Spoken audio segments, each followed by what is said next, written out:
Welcome to the kingdom. I'm Chris, and this is Good Enough Gaming.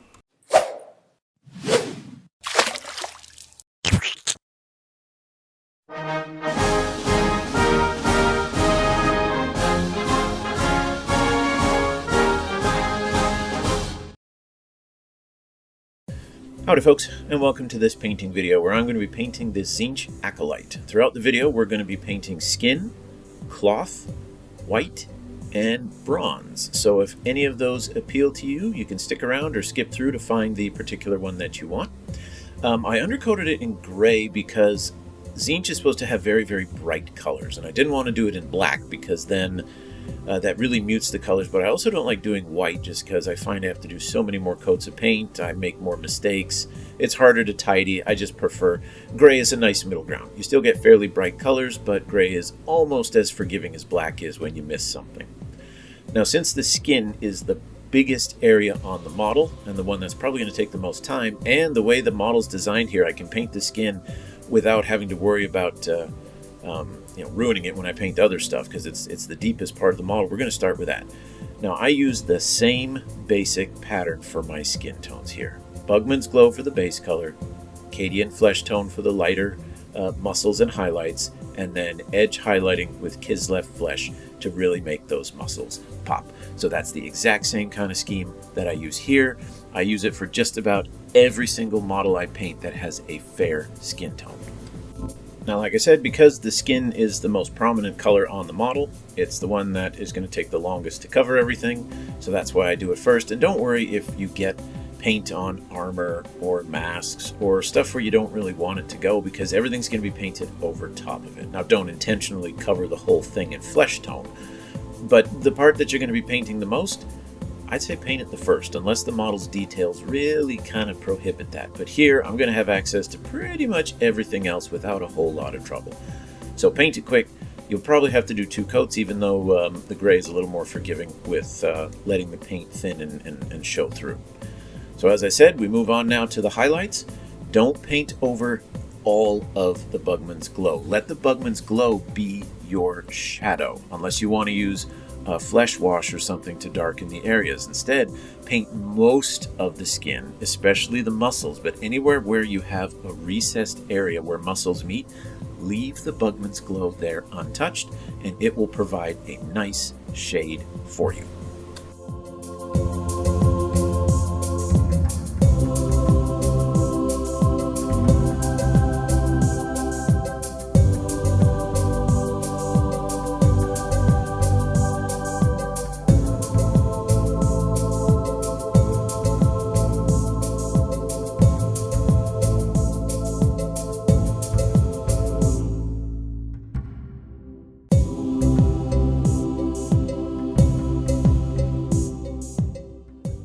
As with the Bugman's Glow, you're definitely going to need a second layer, but this actually works to your advantage, because if you paint the second layer over almost all of the first layer, it will create a nice automatic blend, an automatic highlight that will transition from that darkest flesh color to the second coat of the lighter one and give the muscles that nice smoother look rather than having this stark line separating the two colors.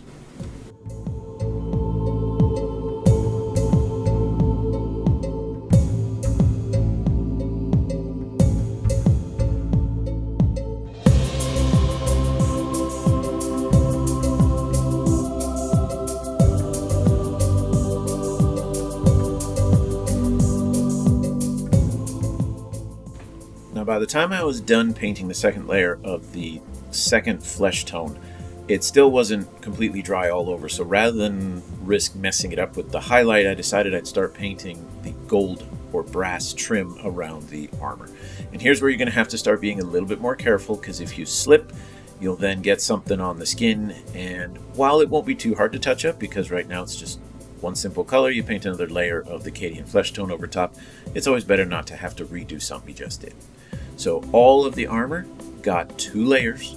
Duncan's right, 2 thin coats, but 2 layers of whatever metallic you want to use. You could use a darker kind of bronze, you could use a reddish gold, it's entirely up to you. The commission I'm doing this for requested it just like the box art, quote unquote. So I was using the Warhammer painting guide that's on the app. And although I don't think that gives you exactly the colors that are on the box, it was close enough, so that's what I decided to go for.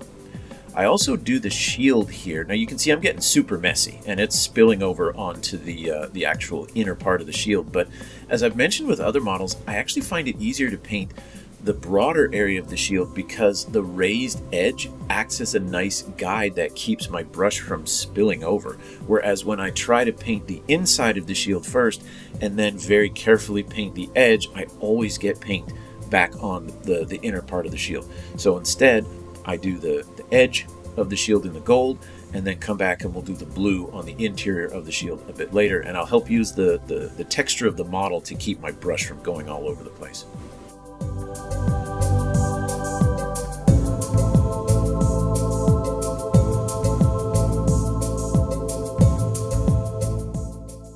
I guess painting the gold kept me in a metallic mood, so rather than immediately going back and finishing the skin, I decided why not get the sword since we're already painting metallics. Now for the sword, I'm not doing a whole lot really fancy with it. We're going to do a nice base coat with the lead belcher. We're going to do a gold base coat on the hilt and the handle, and then a little bit of shade and highlight just to give the sword some character and some depth where you can see those recessed areas, so you can see the shape of the sword. I guess it's technically a khopesh. Really kind of stick out.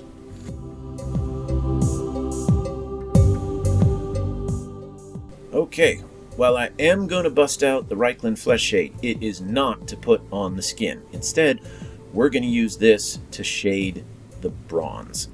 Now this is entirely a matter of preference. I decided that I wanted to use flesh shade to give it a reddish brown color. You could use earth shade if you want to give it a dark and kind of dirty shade to it, or if you want your bronze to be a little more brown, a little more honey colored, you could use a sepia. But since I wanted to maintain that red brown look to it, that's why I went with the flesh shade.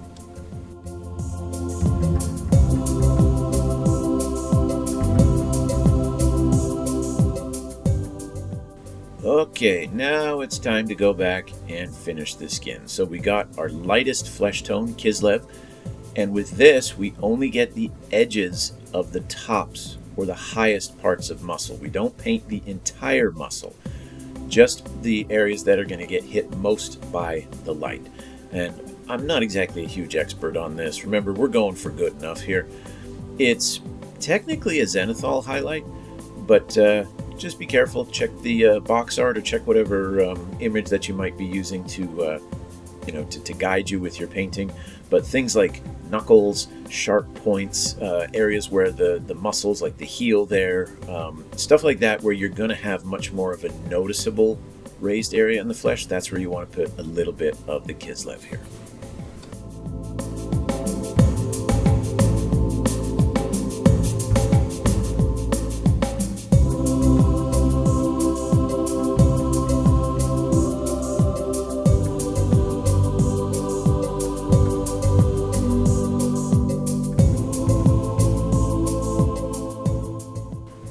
Okay, with the skin finished, we can now move on to highlighting the bronze. The wash is finally dry, so get yourself a nice brighter kind of bronze that's more the color of what you want the metal to actually look like. So the first base coat was to give it a base color, the shade to get the recesses, and now we're actually adding the color we want the thing to look like. And since I want this to be a Tzeentch Acolyte, it's supposed to be bright, shiny, bold colors, strong metals, I'm going to use that hash nut copper because that has a very, very, very bright shine to it. That's basically the key to any semi-decent paint job. You have your base color, you have a shade, you have a highlight. Find your three colors that are going to provide those for you, and then the only trick then is knowing where to put each one. Getting a basic paint job is just a matter of having the right paint in the right place in the right consistency. You only have to start worrying about super fancy techniques and things if you really want to get some cool effects. Here, I just want to have some basic colors and a little bit of highlighting so it doesn't look like it's just a kid's coloring book after they've been at it with crayons.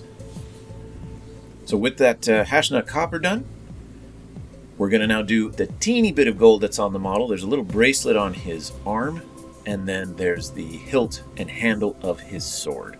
And fortunately for this, Retributor armor's actually got pretty good coverage, and since the colors that are already on it are a flesh-colored brownish, you're only going to need one coat. It'll cover it pretty well. Maybe two on the gray here for the handle, but I find Retributor armor's a really, really good base coat. Although, I am in the market for some new metallic paints, so if anyone has any recommendations for silvers, bronze, and golds from other paint companies, please do put them in the comments.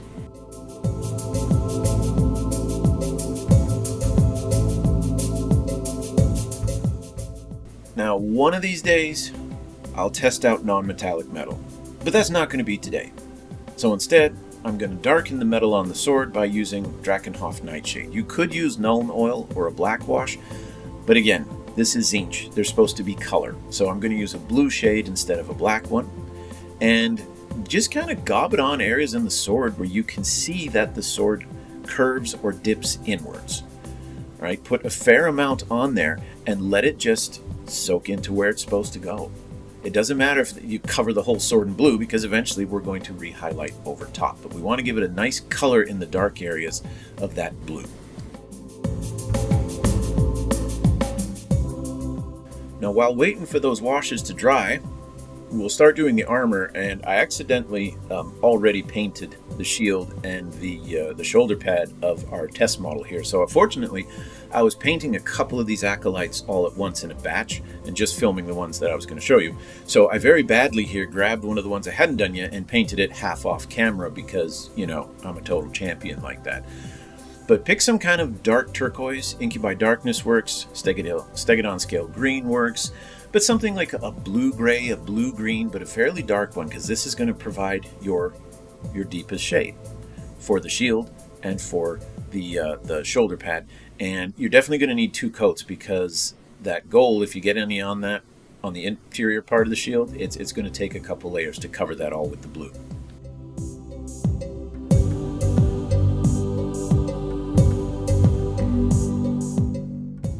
And you can see how it looks on the test model. There's not a lot, just those two areas to paint, but you'll definitely need two coats to make sure you get nice. Now, once that second coat of the blue on the armor is down and dried, we want to put some kind of wash on it to darken it a little bit more and to create a nice transition or an edge to where the armor is going to bump up against the bronze trim. So I find a wash a great way to do that. You can either do like a pinstripe detail wash just in the corners, but instead for this I'm just going to paint the whole thing. And when we come back over and highlight the armor, that wash will create a much darker, nicer contrast between the lighter turquoise we're going to put on it and the rest of the shield and the shoulder pad.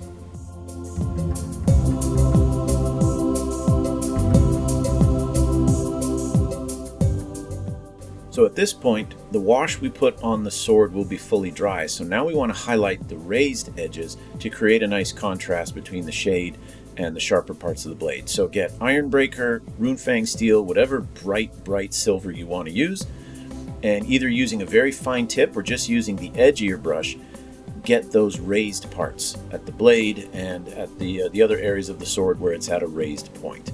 And that will create a really nice contrast between the bright silver of the edges and the dark blue from where the wash settled in and dried.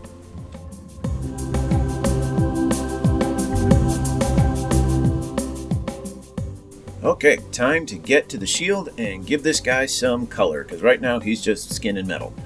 So Tzeentch Green, any other kind of turquoise you like, I mean whatever color you want to do it, that's up to you, but your next level up from the base coat you put on the shield and the shoulder pad. In this case I'm using Tzeentch Green, and just like we did with the skin, don't cover the whole thing. Leave, you know, a tiny area, maybe 2 hairs width, maybe a little more, I don't know, I didn't measure it, but leave a gap between where you're putting the turquoise and that darker area where the wash settled in between the bronze trim and the armor itself. It'll be a little trickier here on the shield because of all those areas, but take your time. If you got a good show or book you're listening to, this is the fun part, because you're doing something fairly easy that you don't have to think too much about, but you still get to enjoy while you're doing it. You'll definitely need 2 coats, especially on the shield, because these thinner paints, like the layer paints, are highly translucent, and the first layer is going to dry, and it'll actually look kind of ugly because the darker blue is showing through. It's okay. Once you put on the second coat, it'll look nice and bold, it'll look crisp, it'll look really, really nice. And you can do the same trick you did with the flesh, where if the second layer you painted just a couple hairs short of where the first layer was, that will create that nice transition from the darker to the lighter without you having to worry about washes or wet blending or anything like that.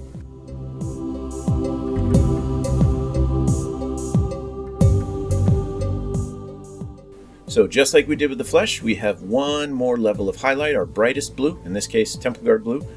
And just like we did with the Kislev flesh, don't cover the whole thing, and you don't put it in the center either, unless you want the viewer's eye to be drawn to the center as if there's light shining off the very middle of the armor pad. Instead, we're going to paint this around the edges, because that will give the impression that there's a very subtle curve to this blue part of the shield, that it's not just totally flat and hitting the edges of where the bronze is, that instead the shield has a very, very slight curvature that eventually disappears right before you get to the bronze at the edge of the shield. So get a fine brush, make sure your hands are nice and steady, and go to it.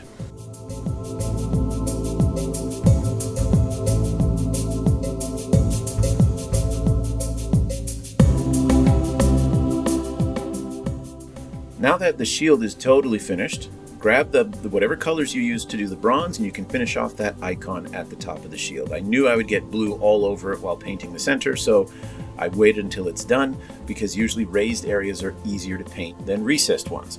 So now that the blue is finished, all of that bronze is raised like an island, much easier to finish than if I had tried to paint the blue around it.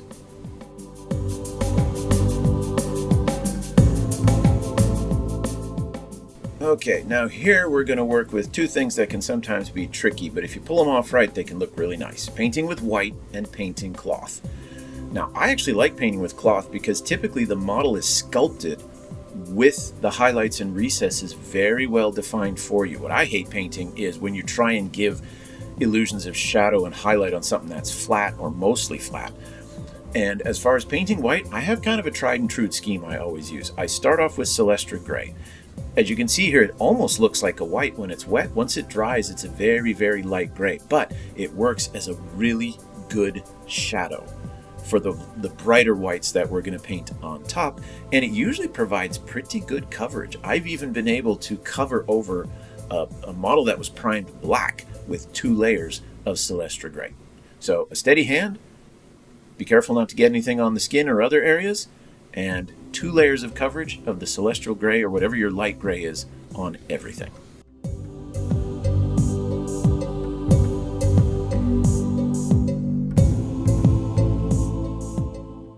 Now while I'm waiting for that first layer of the white on the cloth to dry, grab your favorite black or brown if you want to do leather, and once I put the model back on the camera, there you go, buddy, paint the band, the strap there that's holding the shield to the rest of his body. Now, according to the box art I was using, it's black, so that's what I did. But, I mean, you could do a brown just because it has a little bit more color. But whatever you want to do, again, be careful so you don't accidentally hit the skin.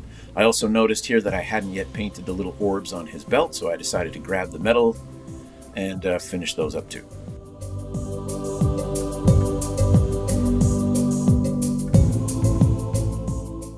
Now, in case you haven't noticed by now, the key to good enough painting is not to have too many colors. I just have 3, dark, medium, light. The Celestra Gray is my base coat. Ulthuan Gray is a really nice mid-tone for the white. And while you're painting it on the cloth here, just let the fabric tell you where to paint. Just like you did with the muscles, the darkest areas, or the areas where one piece of cloth overlaps another, don't go all the way to the edge with the white. Instead, paint the highest levels and not all the way down into the recesses. Leave that Celestra Gray showing through in the deepest recesses and maybe even some of the not so deep recesses. And then, just like with the mid-layer flesh tone, we're going to do 2 coats of the white, but when we do the second coat, we won't paint directly over all of the first coat, and we'll let the first and second coats blend into each other and create just this really nice fade from the one into the other.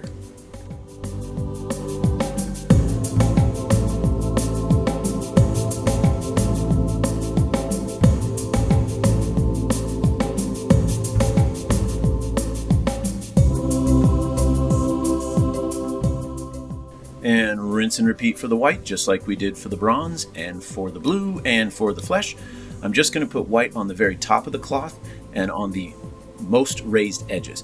Now, you probably want to use white scar rather than like Corax white or one of those others, because those are base paints and the pigment's very heavy and it might overpower. And instead of looking like a very tip highlight, it might show up and kind of ruin the nice blend you have going from the darker whites to the lighter ones.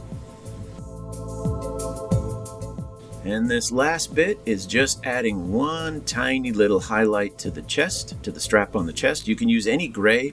I think I use Mechanicus Standard Gray. You could use Eschen Gray, Skavenblight Dinge, Dawnstone, just something to highlight that strap underneath to separate the skin from the strap and give it a little bit more depth.